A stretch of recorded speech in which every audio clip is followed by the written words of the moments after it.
There was a man named Victor Frankl, and he was a psychiatrist in his 20s, and they took him to Auschwitz. He was married for a year, separated him and his wife,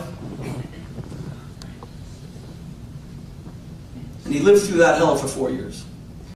When it was over, he penned what would have to be considered one of the 5 most important books of the 20th century.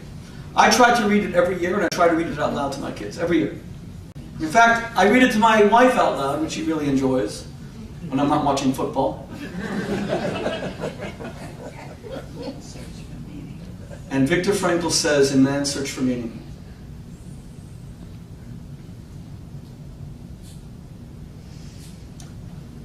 that he got up every morning in Auschwitz to the work detail.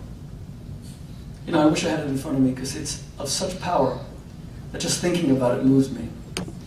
And he got up in the work detail and it was freezing in Poland.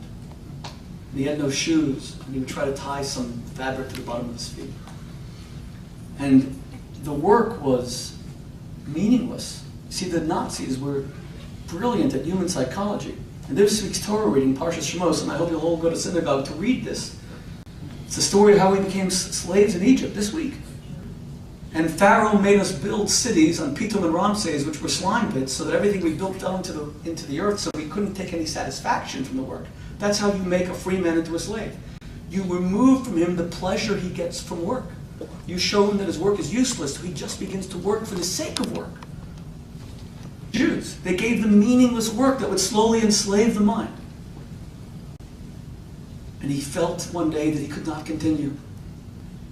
And he felt that he had to die, and that he was going to die. That he was freezing, he was starving, and he had no dignity. He was defecating into a bucket in front of 30 other men. And he was branded like cattle on his arm. And he suddenly says, at that moment, I thought of my wife.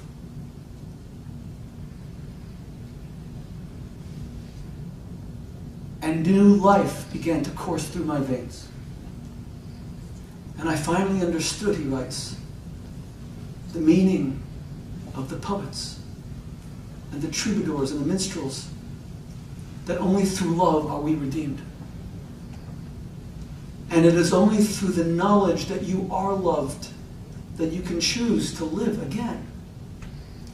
And he started thinking about his wife every day as he walked to work, and it was the knowledge that she loved him that sustained him. And you know what? She was already dead. He didn't even know she wasn't even alive. It was the mere thought that someone needed him, that his wife pined for him, that his wife ached for him. We all need to be needed. We want to be wanted. We desire to be desired.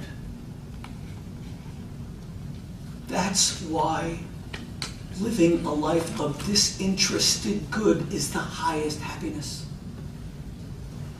All the narcissism that's being peddled in America, that you need this to be happy, and you have to have this person's name on your tuchus to feel that you're not anonymous, and you have to have a new car every 3 years, etc., etc. This never leads to happiness. The only thing that leads to happiness is when your girlfriend is having problems with her husband and she picks up the phone to you and she needs your comfort. And it's when your children wait for you at home to be read a bedtime story. And it's when your kids need you to be at the dinner table, without which the whole table feels empty. And it's when your grandchildren know that you're not feeling all that well, but you got on a plane to visit them and they run over to Bubby and Zadie. And you feel necessary and essential. That is the only thing that brings happiness in this world. And that's what Victor Frankl wrote in that book. He said that purposefulness leads to contentment that leads to happiness.